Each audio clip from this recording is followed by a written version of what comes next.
I was like, Should I Matty, go there's get still right? time to slip into your sexy negligee. She's like, I can't. I don't have time for that. I might be in my like sexy negligee, but I have left my socks on because I wouldn't do this in a romantic setting ever. Well, I'm about to give you some like 101 info. Apparently, wearing socks helps you orgasm quicker. No, that's true. No, fully. It's true. I know that. I know that to be true because I'm a cold foot person, and I do find it hard to orgasm if my feet are cold. Like if my body and my feet are cold, I find it hard to orgasm. Yeah, it's just another distraction. Yeah, exactly. We just want to be cozy and warm, and like if we're gonna be doing that, your body is like you have other things to be concerned about. Yeah, we can't right get the blood flow. You are going to die from exposure if you don't sort the feet thing out. Stop thinking about procreating. Yeah. Can I tell a quick terrible story? This is a terrible sex story. So it is on. By the way, quick warning up top, everybody. We're going to be talking about sex. We're going to be talking about sex today. If this is not an appropriate time to listen, or is just you don't feel like it right now, just save it for later. If you've got it on with the kids in the car, maybe not now. Just save it for later. You have been warned.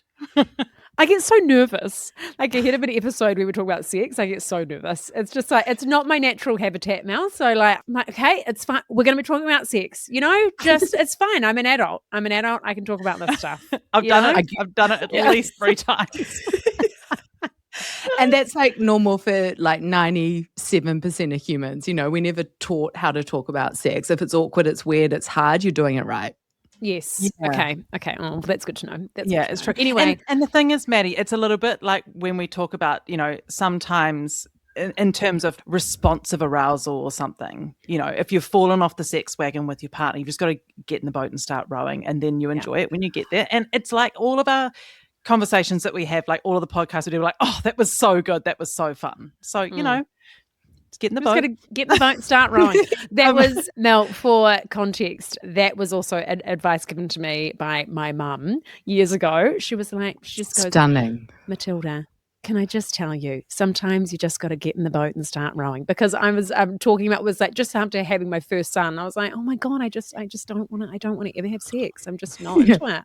Yeah. And that was her advice to me. Just basically, well, sometimes you just got to suck it up. Not push through. Not endure. No, but well, the fact that you could even like share that with your mum, and your mum was like, oh, that I love that openness. Yeah, it was the only conversation we've ever had about sex, and now we don't discuss it anymore. Because she's given you that pearls of wisdom, and she's done her duty. She's done her service. I'm going to tell a terrible story first, but I think it is relevant because this is a story about just accepting being at that time in your life when you're younger, starting out in your sexual journey, early days, when we hadn't had education in our day about pleasure and consent and blah-de-blah-de-blah-de-blah. And for some reason, I can't remember how old I was. I don't know, circa 20, right? I had got it in my head that it would be awesome to sleep with a pilot. I don't know why. I don't know where this came from, but for some reason I'm like, oh, pilots, got to have one. And anyway, managed to source a pilot, boozy night in town. Yeah. Managed to feast my eyes on one and hunt him down. Yeah. And we'd been having like a really hot makeout session in the back of like All Bar One or something in Christchurch on the strip, and then dragged him home. And I was like, oh God, the makeout session was so hot. Like, this is going to be great, And it was the worst sexual encounter. No, was it the worst? It was a top five worst sexual encounters. 1, he left his socks on. 2, it was like kind of like 3:00 in the morning. I think everyone was actually we just shouldn't have bothered. Everyone was sort of past it. And it was just like, this is awful. God, Mum, I'm really sorry if you listen to this. Skip past 30 seconds. It was that kind of like, like that kind of sex, and then he had that's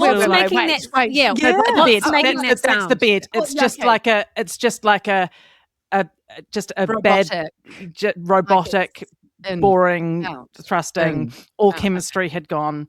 And then he was like, he had those little sort of white bits in the corner of his mouth, that like just from bad long night out drinking. And then he passed out on top of me and I got stuck underneath this pilot with his freaking socks on and his white bits in the mouth, snoring, and if like full body weight of a man on top of me, I couldn't get out. You could have died. You actually could have been smothered. Died by pilot. And I was like, look, I'm going to ask an explicit question. Was he still inside you? I can't remember. So then you had to pull him out. This was the least of the concerns at this point. Because I was like, well, what do I do? Like, I can't get him off of me. I'm now starting to panic. I was reaching for my phone to like try and call my flatmate to be like, help, can you roll this fucking guy off of me? And couldn't reach my phone. I was like, it was like just at my fingertips. I'm like, oh God. I couldn't get the phone. It took me 45 minutes to get out from underneath this comatose man. And then he'd spread eagle across my entire bed. And I slept on the sofa wrapped up in a blanket like this. 1, this is the pit. 2, I can't wait to tell my friends. And all you had wanted was a pilot, and that's what you got. And did I learn my lesson? Did I learn my lesson? Wow. Hey, well, shall we introduce our guest? Yes. Let's go. Okay, first of all, crikey, what an icebreaker of a start to the podcast. Hello, everyone. Welcome back to another episode of Untidy. My name is Matilda Green. I am a mother of 3, and we're recording from bed today, which is honestly, it's my natural habitat, and I'm really happy about it. So try and keep me out of bed these days. And I'm here with my wonderful co-host, Hannah Davison. Hannah Davison, sharer of too much information and not as apologetic as I should be. Mother of 2, podcaster, author, publishing, all the things. Parents to things that have fur and things that wear clothes, Listen, we're very excited today to be joined by Melissa Vranjes. Have I said that right? You've nailed it. Oh my God. Yeah. Amazing. Okay. And do you prefer Mel or Melissa? Yeah, Mel's great. Oh, okay, great. Mel is a somatic sexologist and internationally certified sex and relationship coach who helps women let go of shame, feel alive in their bodies, and connect to their inherent power. After what she described as a light bulb moment, Mel realised how disconnected she'd been from her pleasure. And that insight sent her around the world training in tantra, somatics, and holistic sex coaching, which I can't wait to find out about. She eventually specialised in female sexuality, women's empowerment, and tantric sex. Melissa talks about being committed to ecstatic love, and we just can't wait to find out more. We wanted to talk to Mel because long-term love with a partner is beautiful, but it's also vulnerable to risks brought by parenthood, exhaustion, routine, resentments, bad habits, and generally becoming less feisty and more like flatmates. So we're going to find out what we can do to keep the fires burning over the long term. And today we want to talk about staying connected to our sexuality, reigniting intimacy, maintaining connection with our loves for a lifetime together, and how things could just maybe keep getting better and better. Welcome to Untidy, Mel. Thank you. Thanks for having me on. And great start, by the way, just the pilot story. Like, I think we've foreplayed it. I think we've foreplayed it up, maybe not in a great way, but we've had a bit of foreplay. It can only get better from here. That's it. I feel like you set the bar really low. Yeah. Right. Yeah. With the worst sexual experience possible. And now I appreciate it. Now we're going to get better. Mel, you talk about having a light bulb moment about your relationship to your body and your sexuality. Where were you in your life at that time, and what happened in that moment? So I was 27. I'm 37 now, so 10 years ago. And I was in a relationship where I was like, do I love this person? Do I not? Do I like, great guy, but sexually super curious. I'd always felt like I was a sexual person, but very performative. So every now and again I'd fake that, I would be porn star vibes in the bedroom because I thought that's what was expected of me. And that kind of came from catching my boyfriend watching porn when I was 20. And I had never been exposed to porn at that age before then. And when I saw it, I was like, oh my God, this is what gets him off. This is who I have to be in order to please him. So therefore, this is who I'm becoming, which tragically was just like, it created so much disconnection in my body.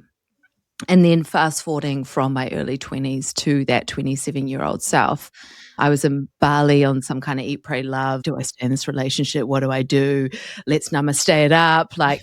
And when I saw this so I was at the yoga barn in Ubud. I don't know if either of you been there, but I know it's very namaste vibes, very right? hard, namaste hard, yeah. I was wearing my mala beads. She was in her aloe yoga. That was the state I was in. Yeah. And I saw this poster and it had all these workshops, and one of them stood out to me called Understanding Sex. And I was like, oh my God, thank God there's 50 other posters and no one knows that I'm reading that poster. Yeah, and looking at them all the same, which one do I want? Should I do a headstands? Meanwhile, I'm like, Understanding Sex, what is that about? But that just showed there was already so much shame and being curious, looking at a flippin' poster that was about sexuality a decade ago. And it definitely wasn't spoken about like it is today. It was still very taboo. There was lots of stigma around it. Anyway, I brought a ticket because I'm like, fuck it, I know no one here.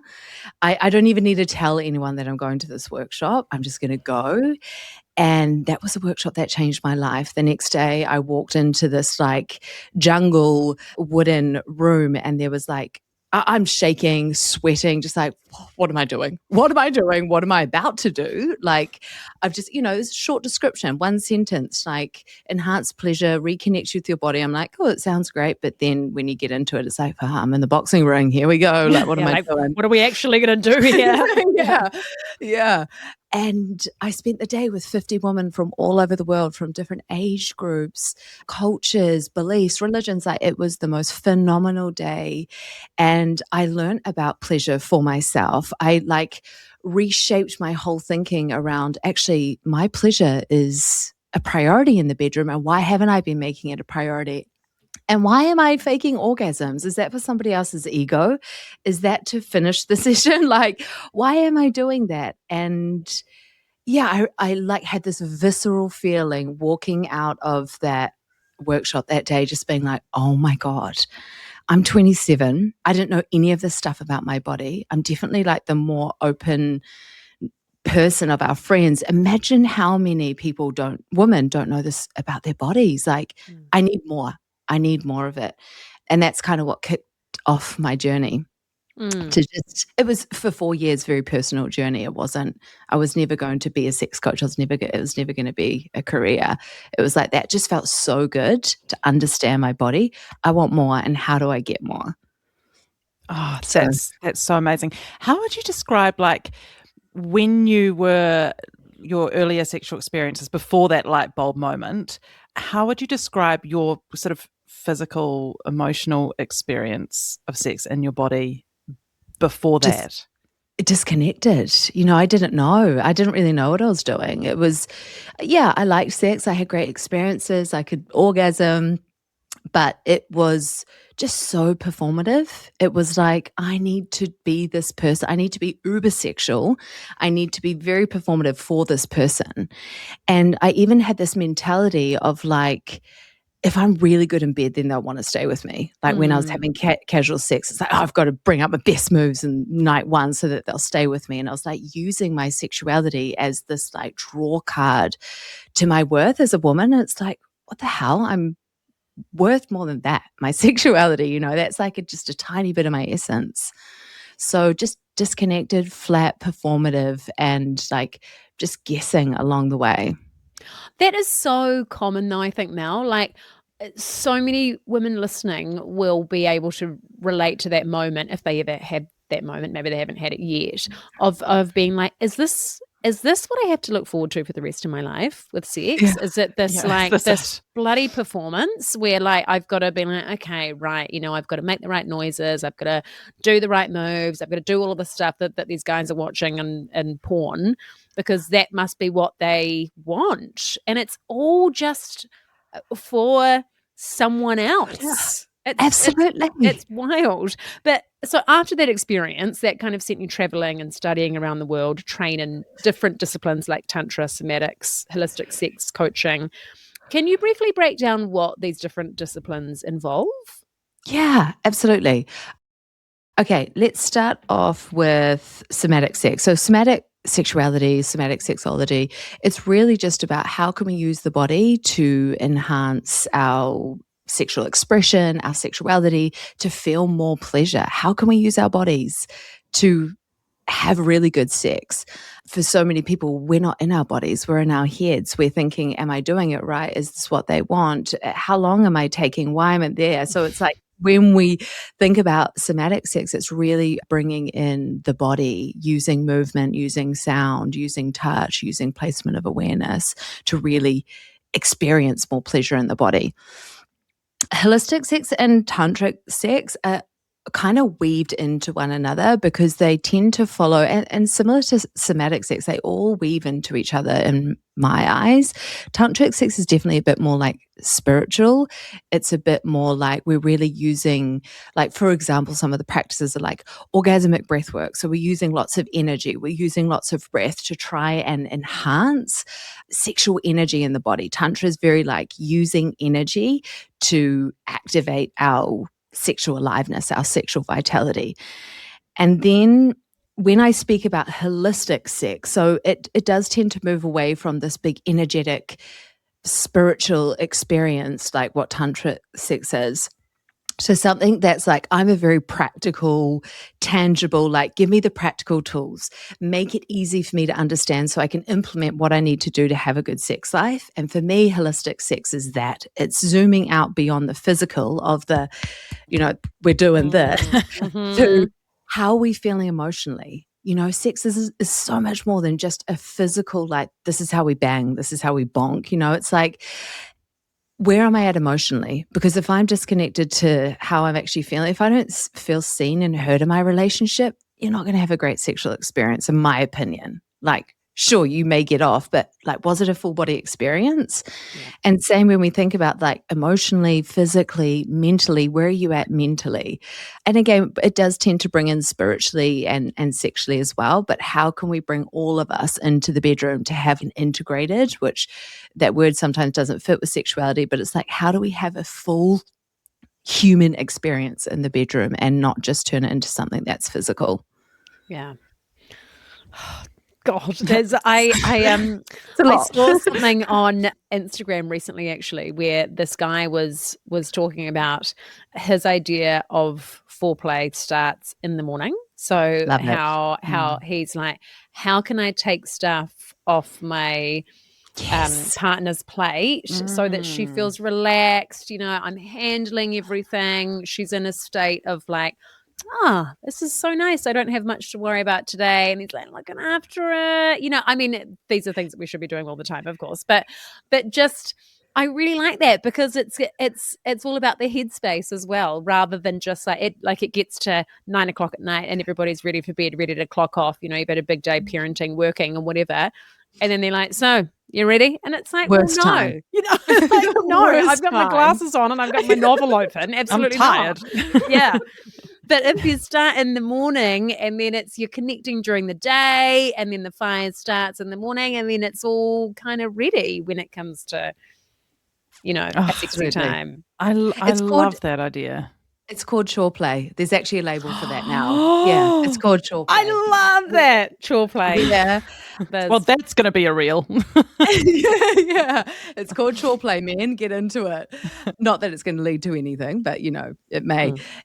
I think it's like there was this couple and she was saying, they weren't having sex and there was lots of disconnection. He wanted sex. She's like, I've got so much on my mind. I'm touched out. I'm thinking about da-da-da-da.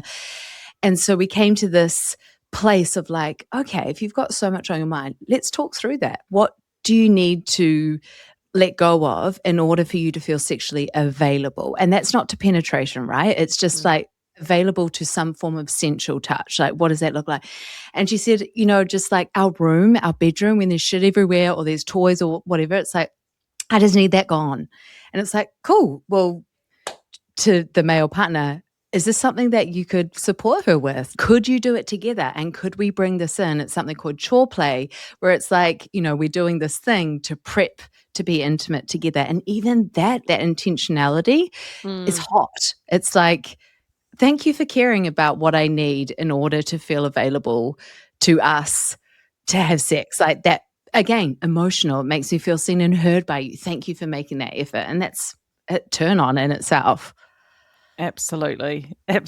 Do you find that because of your profession, people assume that you're naturally like an insatiable hornbag and just like feeling sexually charged all the time? Absolutely. Even when I first turned it into my personal journey into a professional career, I actually started off saying I'm a health coach instead of a sex coach, because I was like, I don't want the assumption, the judgment, because I'd see people's reactions. And I'm like, I'm a sex coach. And they're like, oh, the high pitch. Oh, right. Oh, that's interesting. And I'm like, oh, I just can't be bothered telling you what that entails. Like, I know right now you're thinking I'm fucking swinging from ceilings in some like PVC leather suit with thigh-high boots. Like, And if you are like that, amazing. But that's not me, I'm into holistic sex because that's the way I live. I live holistically and sexually. Yeah, I'm not this huge kink bag that people think. I've openly shared about not having sex for like 6 months in my pregnancy, and I do that to break that title that people give me of like, she must be banging all the time. Yeah. And I think that's important to know as well, because sometimes I think if people feel like, to take a real interest in sex or the sex life, or, to really work on it, then it's like that's the ultimate goal, is to eventually become this massively kinky person swinging from the ceiling with hooks through their nipples or something. I don't know. But like, or like to have good sex or to be good at sex, that it's got to reach some kind of extreme. And I think it is good to break that barrier, and that, like, for people to think, oh, maybe I'm not that much of a sexual person because that's not the kind of stuff that I'm into. But it's like, no, you can still be into it, but then ultimately have a fully embodied, physically, mentally, emotionally, spiritually rich experience through sensuality and through your sexual self. But you don't have to, you don't have to be doing all that other stuff. If you're into it, go for it. But you don't have to be into it to be, for sex to be great.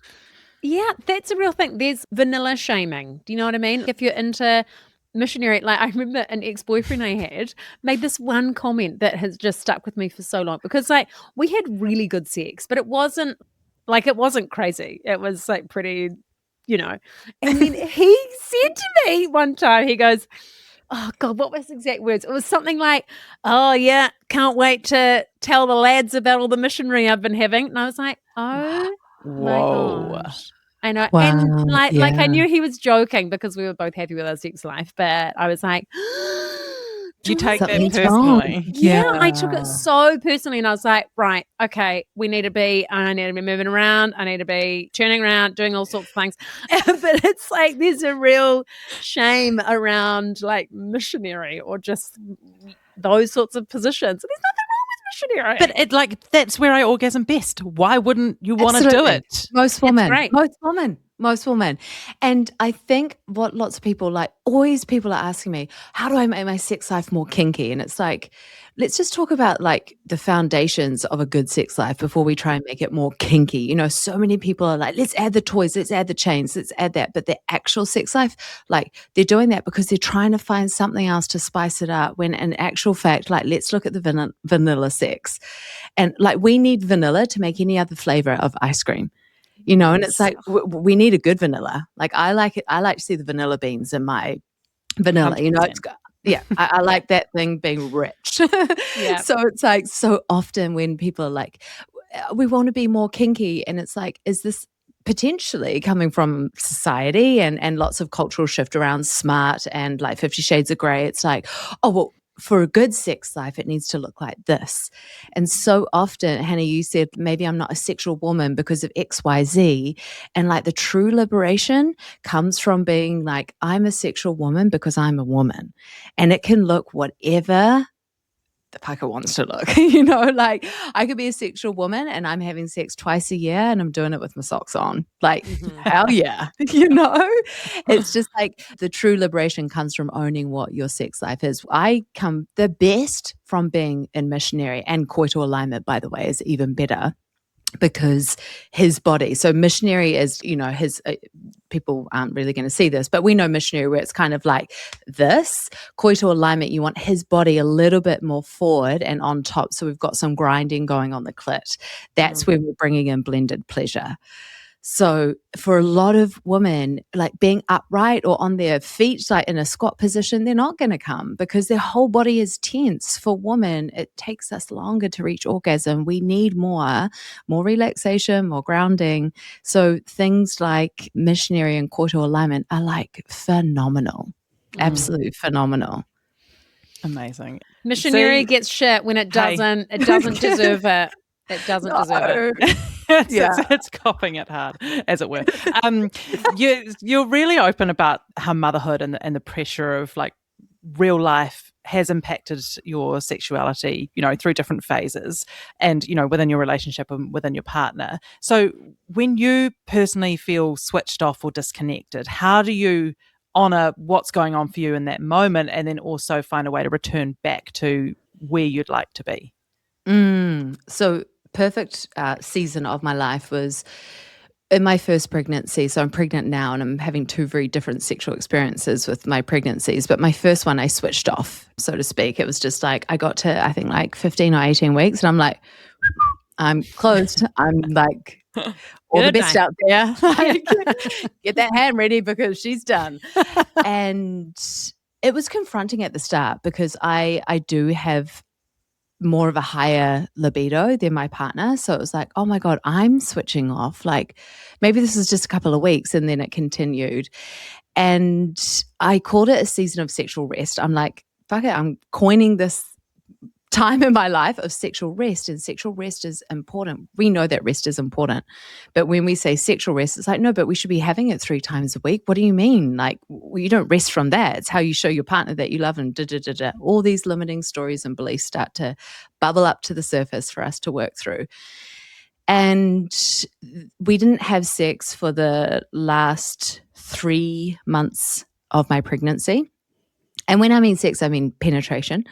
And then for the first 3 months of my postpartum, and that was very intentional, I said, look, can we take sex off the table for 3 months as I learn to be a new mother, as I navigate this, as my body heals? And he's like, oh my God, of course, like take as long as you need. And that was like, it was quite liberating being a sex coach and owning that I wasn't having sex. It's like, hey, this is okay. This is the season that this is the season that I'm in. I hope this gives you permission to own a sexual rest season too, and talk about the elephant in the room so you can fully lean back and feel bolstered by like your decision. And then coming back to that, I felt new, it was like, whoa, okay. Like, how do I do this again? And it first starts with me. I would never recommend someone being like, okay, if there's been sexual stagnancy in your marriage or your relationship, don't just dive into like giving him a blowjob or giving her a head. Let's start just feeling sexual in your body first. And for me, that looked like a breast massage when I got out of the shower for like 30 seconds. I was like, okay, touching my body, touching my skin. And then it looked like, I call it the pussy massage, where I'm like actually just massaging my vulva. So it's like I'm using my thumbs around. I'm not trying to get off. I'm not trying to like turn it into a super sexy, let's get off. It's just like I'm here to connect with these intimate parts of myself and slowly feeling that return back to this part of me in a completely new way as a mother. It's like I no longer have time for hour-long self-pleasure sessions. I don't think I've had one of those for years. Like my son's 3, RIP to those. So it's just like this slow coming back and it not being sexual to begin with. It's just like my breasts, like they fed my baby. How can I just connect with this part that's connected to my heart, then making my way down to my vulva, and then slowly like using a wand or using something to connect back with my sexuality in a physical, mental, emotional way. So there's many routes to that, but I think touch and like being with skin on skin is a really special way to come back to yourself. And then that overflow, then it's like, oh, okay, now I want to share this with my partner. Now I feel ready for them to touch me or for me to touch them. Yeah. I think surely it's a much easier road back when you've had that permission from yourself and the like understanding and patience and acceptance from yourself and from your partner, you know, then there's not like the pressure, which is kind of like pushing everything further away. Absolutely. As soon as there is pressure in the bedroom, whether that's to reach the orgasm, whether that's to be more kinky, whether that's to sound a certain way, we turn off our pleasure. It's just like ironic that's like, we've got to be this person. I've got to get to that place. I've got to have this, I've got to have an A-spot orgasm. It's like, sweetheart, as soon as you do that, your body's like, thanks, I'm being chased by a lion right now, so I'm not going to do that. You know, it's so true. I describe it like seeing a deer in the woods sometimes, the female orgasm. It's like, don't look at it directly. Don't give it too much attention. Don't look at it directly because otherwise it's like, it runs away. There you are. Yeah. Oh, good. You thought you had me wrong. Almost there. When women come to work with you, what conditioning or issues around sex and pleasure do you commonly see that they need to recover from? The first one that comes up, and the most common one, is I should feel like sex out of the blue. My partner does, so I should too. Or my partner has a higher sex drive, so I should too. There's something wrong with me because I don't experience that spontaneous desire, which is what it's called. Or my partner has a higher sex drive, therefore I'm wrong. And we make someone right or wrong because of their sex drive or because of their desire response type. And it's just such BS. I don't even use the word mismatched libido because that inherently makes someone feel like they're wrong and someone's right. Like we're not a match because we don't have the same libido. And I'll say to clients, do you guys feel like the exact same food at the exact same time every day? Of course you don't. Someone like, I hate mushrooms. Sorry to any fun guys out there.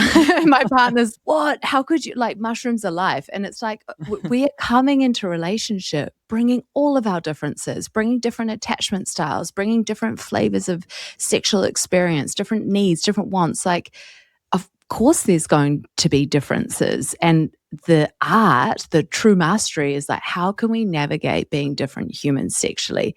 How can we tend to each other's needs with curiosity and a willingness? And then when it comes to having a voice in the bedroom and then asking for your desires to be met or expressing what you do or don't like, what can this sound like? I'm thinking particularly if having open conversations around sex and pleasure hasn't been a big part of someone's relationship, how can they start this kind of dialogue and get more comfortable speaking up?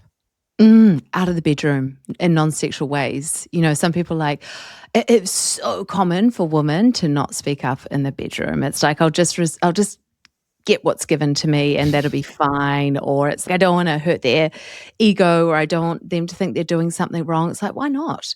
We tell them that they haven't taken out the rubbish or that they haven't cleaned up after themselves or they haven't done this. Like, why? And I know why, because it's vulnerable. You know, we don't know how to talk about sex. It's a really vulnerable place. Someone is trying their best sexually, given the tools and the teachings that they were given when they were younger. And so how we get that started is practicing like what feels like an edge for you outside of the bedroom. Like, do you ask your partner to make you coffee in the morning? Or do you, like, that's a very basic one, but think of something that's like a bit more of an edge. What about if you were all nicely tucked in bed and they were in bed too and you forgot to get something? It's like, oh, they're in bed too, I should just go get that. And it's okay, fuck it, I'm gonna be like, babe, can you please go and get that thing for me? Because that's your need. It's not like this is something we need to do together. So it's just like, can you go and do that for me? And it's just training that muscle of vulnerability. It's okay and it's safe for me to ask for what I need outside of the bedroom. And then we get really confident doing it inside the bedroom. And it's knowing that sometimes you're going to kill the mood by saying that, like sharing your needs. I did that on my first time that I was with my partner now, Steve.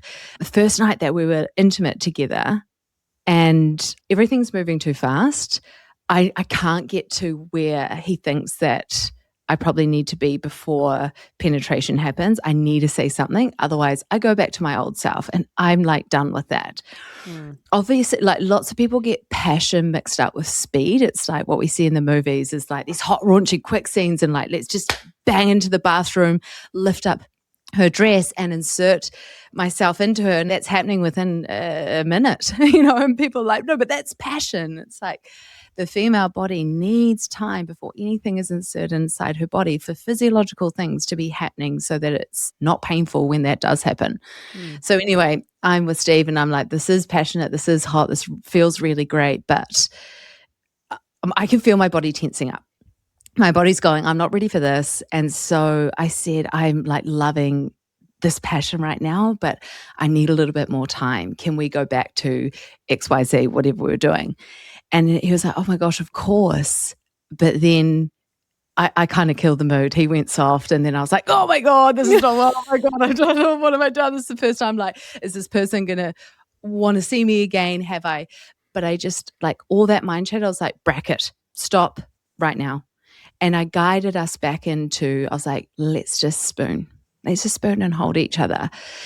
And from there, it was beautiful. We spooned and then hands started wandering over bodies again and it started the fire again. And we had the most amazing sex for the first time, which tends to never happen because everyone's really nervous.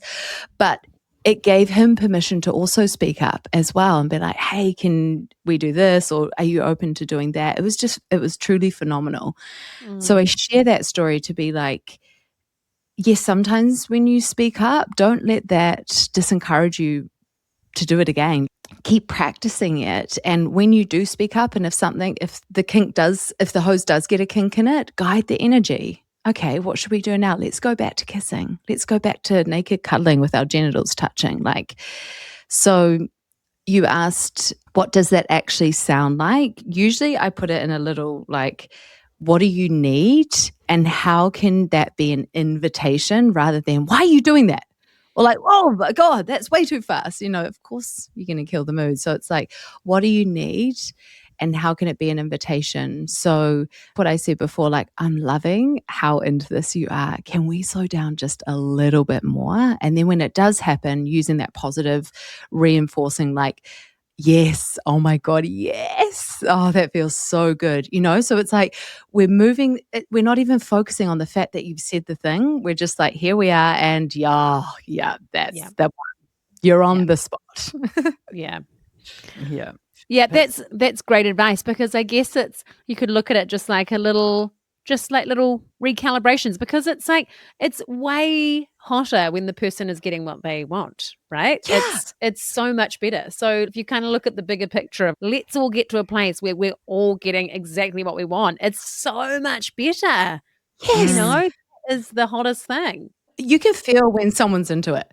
Or someone's not into it. When you're truly attuned to your partner, and usually this happens in long-term relationships, you can feel if your partner's, oh, yeah, that's great. Yes. Yeah, oh, my great, God, wow. Stunning move. Or they're either in that lower decibel, oh, my God, yes. Yeah. It's and that, it has a flow-on effect. You get turned on because they're loving what you're doing to them and blah, blah, blah. So always come to that place of, I could sit and just go through the motions. What's a sex life? Just going through motions.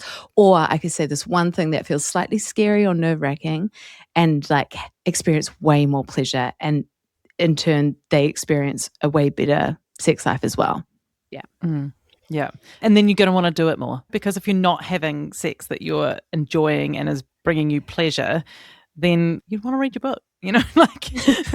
You've got other options. You might want to go to sleep. But if it's really good, then you're like, oh God, that felt good. What a great rowing the boat that was, you know. What a great boat, great paddles, great paddling conditions. Exactly. And also, like, you're aware of what you're feeling in your body, the sensations you're feeling in the body, or if you're up in your head, or if you're tense, or if you're relaxed, or what's going on. But they don't know, you know, and like our bodies are not as straightforward as a man's body to navigate, and every single one is different. And then also you're not aware of what they're feeling in their body or in their emotions or in their head or whatever, and you have to like find ways to kind of unearth all of that information. And you can't get there really without talking to one another and guiding one another. Absolutely. Oh my God. Even the heady stuff. Lots of women, mothers especially, are constantly internally battling with like, am I there quick enough? Did I have a shower? Did I have a wax? Oh my God, the kids, like, have I got enough bread for lunch boxes tomorrow? It's just a constant battle. And something that I say is like, you don't have to do that alone. You could literally say to your partner, and this is what I do with Steve and still do, when I'm really heady and I just cannot get to a place of like feeling aroused, is I will say, babe, I'm in my head. And I've given him prompts, words and things that feel really supportive, that he knows what to say to me. And so they're things like, babe, we've got all day, or let's just take a breath, or don't worry, I love being down here, or I love doing this, or what can I support you with right now? It's all things that I'm like, cool. You know, when we just say something out loud and it's like, oh God, I'm no longer battling that on my own. And someone just gives you a little something to go, oh, now we're connected. Now I'm here and now I'm present with you. Oh, that's such good advice, because that is so often the case where, like, you know, you've been running the whole day and just the mental labor of knowing several people's schedules and what they need and doing all the things and taking care constantly of other people, like it, and all the other jobs that you're doing in the day. It's very hard sometimes to change gear and like to get out of the head and into the body, because the head is just constantly going. That's really good advice. What about if, you know, there's a couple in a long-term relationship and they feel like the desire for one another is just lost, or that they've fallen out of love? Is it possible for desire and love to be rebuilt? I think they're two separate things. If you feel like love is lost, that's a different conversation to desire. I think that's a bit more weighty. And if we have, quote unquote, fallen out of love with each other, we need to be talking about what's going on.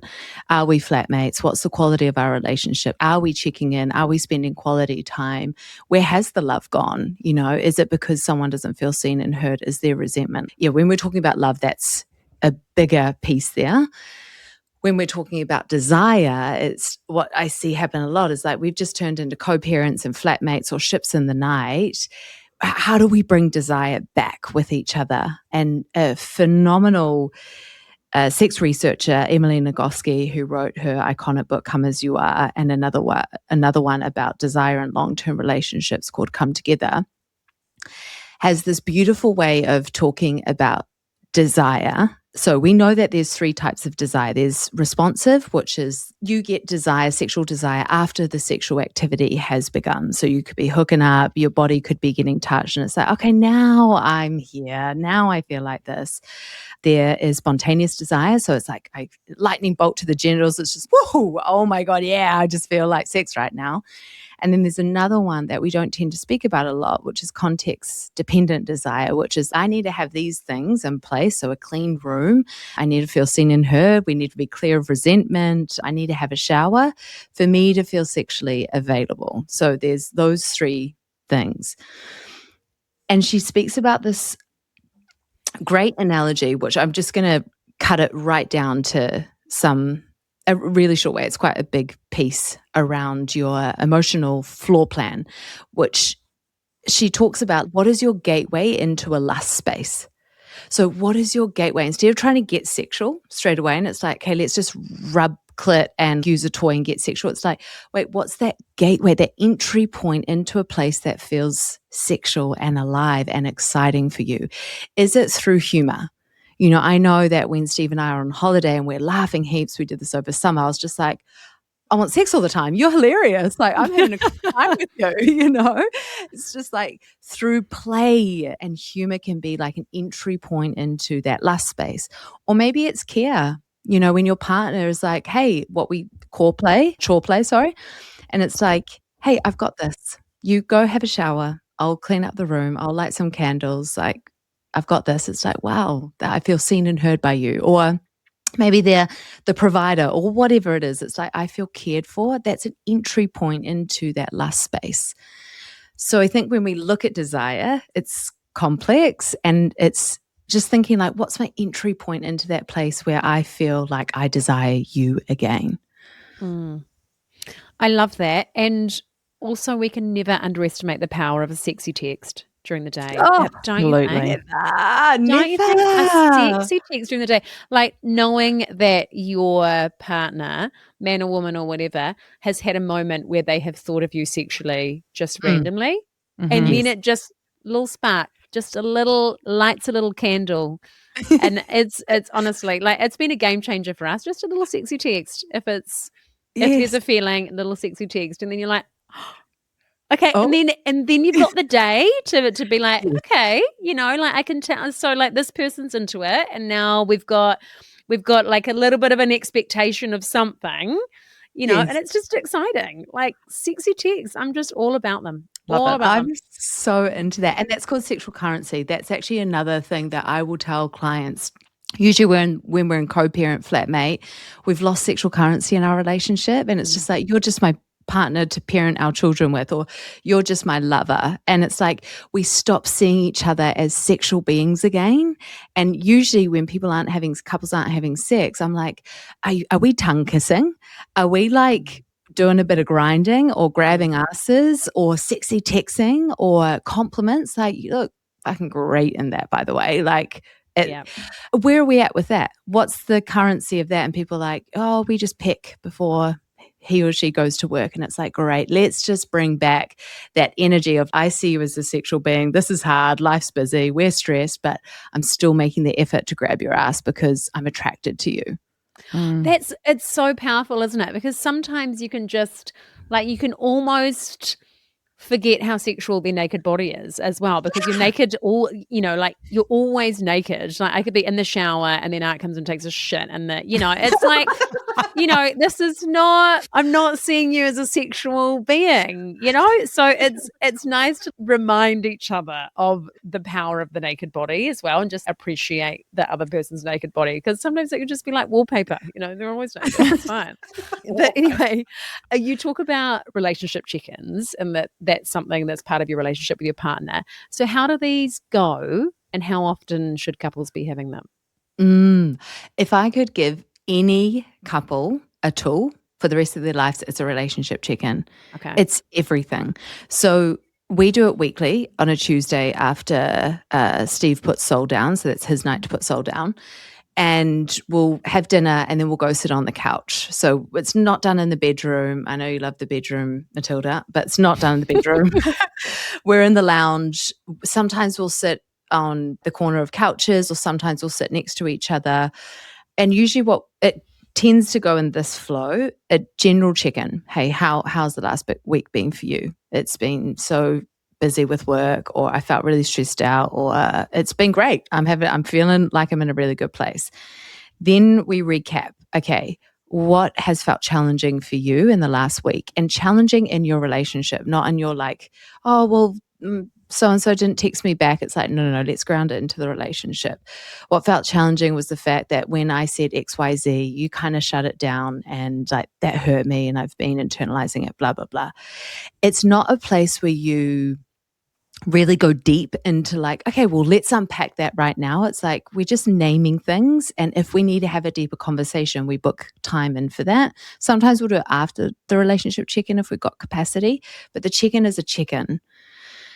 And then we go into what has been working. What's been great about the last week together? I love that we had sex, or I loved when you grabbed my ass, or I loved da-da-da. Then we go into, okay, what do we want to be focusing on the next week together? Let's try and have some quality time, or let's book in that date night. And then we'll ask each other, like, how can we support each other over the next week? I've got a really busy week coming up. I'd love you to cook dinner on a night that I'm usually cooking dinner. Amazing. Thanks so much. And then that's it. And you give each other a hug or a kiss just to close it up. And if there is something that's come up and you can feel triggered, it's like, hey, this feels like something bigger than our check-in. Do you want to finish that conversation after our check-in, or should we bring this up maybe lunchtime tomorrow, blah, blah, blah, blah. Think of a good time to do it. And yeah, you've got to have that discipline of, I'm someone who likes to talk things through. So it's like, cool, I need to sit with this. And how can I be okay in the discomfort that things are feeling a little bit frictiony? And we will come back to this. Because if every check-in turns into this big thing of, well, you didn't put the toilet seat down and I took the bins out and you're going to feel so much resistance every time. It's like, oh God, we've got a relationship check-in, and you'll stop doing it. You'll just naturally stop doing it because it will feel too hard. That's such good. I want to implement it already. I think in our relationship, we do this stuff pretty well, pretty naturally, but I like the idea of these are the basic questions, and we do tend to that on a weekly basis, because otherwise, I guess, you get busy and time will elapse, and then suddenly you've got a list of things that you kind of want to go through, and then that can feel big and overwhelming. The clipboard comes out. Yeah. Down. Yeah. It clears your relationship of resentment, which if resentment is the biggest killer of desire, why would I feel turned on by this person that I'm pissed off at? And we carry that, say, oh, it doesn't really matter. And all of a sudden you haven't had sex in 2 or 3 or 5 months. So it's just like, it's just like a cleanse, we have a clean every week. I feel like that's our relationship cleaner, where we just sit in with each other. It's like, all right, we're back to like sexual beings. Yeah, that's good. What would you do if you're the one person in the relationship who wants to do the check-ins or implement some tools or ideas, but your partner shuts that down? Usually in a relationship, there's always the growth partner, and there's always the partner who's happy with how things are. And so the growth partner, we need to take a bit from each other, which is like, what do you have capacity for? Like, I want to do a relationship course and like, I want to keep growing. And one partner's like, is the goalpost always moving? Like, I'm pretty happy with where we are. So when we met with shutdown, I think the key is like just getting curious where the shutdown's coming from. Put your bit aside, which is, I want to connect with you every single week and check in and go, what's coming up for you as I share that? Let's get curious around that. Non-judgmental, non-shaming. You're not trying to coach them through it or understand if it comes from their attachment style or childhood trauma. It's just like, oh, that's interesting. You feel like we don't need that, but where it comes from for me is like, I want that little point of connection with you because like our relationship is really important and I feel really good after we do that. What would you have capacity for? Could it be maybe we time it and go, we've got 10 minutes where we can just check in and say, hey, how are things feeling for you? Is there anything that you'd like to chat through? And we keep it at a timed 10 minutes. So it's just, what do you have capacity for? And staying really curious why there is shutdown. You talk about being committed to ecstatic love, which you mentioned earlier in the podcast, which sounds amazing. But what does it exactly mean to you, and how does that look in a long-term relationship? It comes into that growth thing. It's like I'm always here and opening myself to love and like love with myself and love in relationship. What does that mean for me? It means like getting to know myself, getting to know my partner. It means putting in effort to have a great relationship, to experience great love, to not stay stagnant and be like, oh, well, everything's trucking along fine, so it is what it is. It's like, I think I'm definitely the growth partner, as you can tell. But it's like, and we've had to have that conversation, the example I shared. But it's like, I'm always just, I want to feast on like life. I want like what I said at the start, like I want more of that when I went to that first workshop. That felt so good. I want more of that. And so when I experience a kind of love, especially because I was in that relationship where I'm like, I don't know if I love that person anymore. I don't know about that. And now I'm in a relationship where I feel love. It's like, oh, this is the juice. This is what I want. And I want more and more of it. I could probably like talk to a therapist about just slowing down a bit and like not being so attached to more and more and more. Isn't that so typical human? But it's just like I'm committed to the path of love. I'm committed to opening up my heart when it feels hard, and I'm committed to learning about who I am loving, which is Steve. Yeah. Oh, I love that so much. And speaking of ecstatic, you're launching a new podcast with JJ Feeney, which I'm ecstatic about. I have to tell you, which will have launched by the time this episode is live, I think. So Can you tell us a bit about the show? What can listeners expect? Yes. So the podcast is How to Have Sex, and it's getting you in the right position for sexual success. So it's really like a practical, fun podcast around various topics. So JJ is very awkward about sex. She doesn't like talking about it, especially her own. So I'm like very grateful for her. It was actually her idea to do this podcast. And when we did the intro, she was like, you know what? I don't like talking about this. I get really weird and awkward. I was like, this was your idea. Like, you were the one. She gets awkward. Really wants to.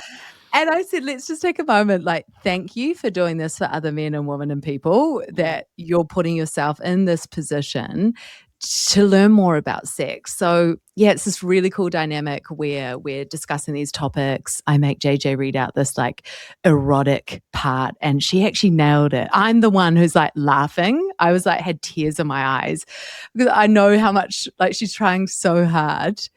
And I'm like, I knew the word vagina would get her. And so she read it out, and it's like, and then I slip it in vagina. And I was like, this is so great. So yeah, it's just like a fun podcast exploring all these different topics about sex and giving people the tools, the practical tools to explore or learn about sex so that they can have really good sex. Oh, it sounds so good. Well, because I popped into PodLab recently, actually, to record another podcast, and I turned the corner and there was a bed with a tripod set up. I was like, JJ, what are we getting into? What are we getting into here? And then she explained about the podcast, and I was like, oh, sounds amazing. I will absolutely be tuning into that. Sounds so good.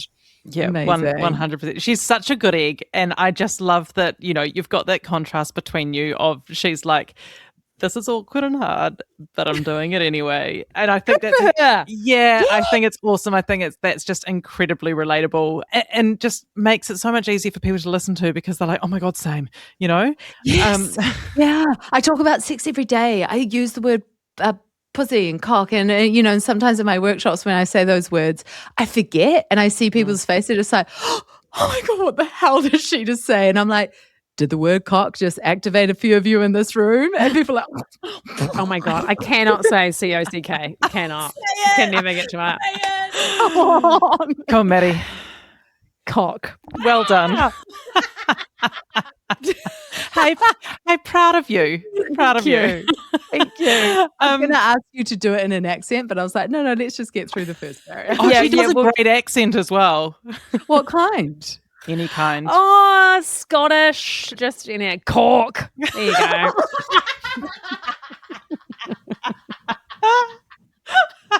The facials. Oh my God. That's so good. Oh my God, Matty, you're the best. Hannah, it's your turn. It's your turn. Cock, not a problem. She says it all the time. She's like, cocks, whatever. Cocks, flying cocks. I had a really wild experience. I did talk about this on the pod at a meditation retreat in Bali, and when I was having this interesting consciousness experiences where I was connecting with sort of masculine energy through Shiva. Anyway, it's a whole thing. But the way that was appearing was I was seeing just cocks in my meditation, just like stunning, flying golden cocks. And then I know, like it was extraordinary and entertaining for the rest of the group. And I'm happy to perform that service. And then eyes open, I saw one, and we were in this big yoga chalet, and I just saw this giant cock extending up to the ceiling of this yoga chalet, and I was just like, wow. And this is not human form, no, just in consciousness, Yeah, okay, energetic form. Yeah. You wake up and there's a guy in front of you with his pants He's like, you've been dreaming about this. Well, you can't cry, but this was not the retreat that you thought you were on. You wanted a golden cock. Well, here you go. Here you go. Okay. Crikey, all right, what a way to end the podcast. Yeah. We're going to start off. You started it off with the pilot story, and now we're going to end it off with golden flying magical cocks. cocks. I feel like it's perfect. And that's what we wanted. We had the bar low, and now we've gone high. Gold standard. Gold standard. Obviously, we'll be putting all of the links in the show notes to your social media, to your website, to your new show. But how can people learn more, or if they want to work with you or feel inspired to go deeper after this conversation, where's the first place they should go? Yeah, jump into Instagram. I'm sure you'll link it, but it's at Melissa Vranjes. Link it because that last name no one gets. Yeah. Yeah. Okay. Amazing. Mel, thank you so much for your time today. You're just, I feel inspired. I feel so inspired to just go out and have ecstatic love, sex. Send the text. All of the things. Text Matilda. Thank you both. Thank you for having me. It's been such a pleasure. It has been a real pleasure. All right. Well, everyone, I hope you enjoyed that conversation. Good luck to you out there. Let us know what you think. Go send your sexy text and have some ecstatic love. Oh, we love to see it. Thanks, Mel. All right. Take care, everybody. Bye. Thank you for listening to this episode of Untidy. If you enjoyed it, we'd love your support to keep making the show. The best thing you can do to help is subscribe by hitting follow in your podcast app and leaving us a little 5-star review. You can also now watch and subscribe on YouTube and check out how these millennials are keeping up with the cool kids on TikTok and the gram. Lastly, please share this podcast with your mates. It means that we can keep building this supportive community, keep giving you untidy episodes, and just keep doing what we love to do. Don't forget to check out mybigmoments.com for kids' books that make your tricky job of parenting a whole lot easier. Untidy listeners get a discount at checkout, so just pop in Untidy for 10% off your order. Lastly, we would like to thank all of the good people who make this podcast possible. Flicker Williams and Joe Rocker at My Big Moments for the beautiful artwork and design, Maxine London Creative for editing this episode, and Lana Byrne for creating our social content. And to you, our listeners, Araha Nui, take care. We'll see you soon.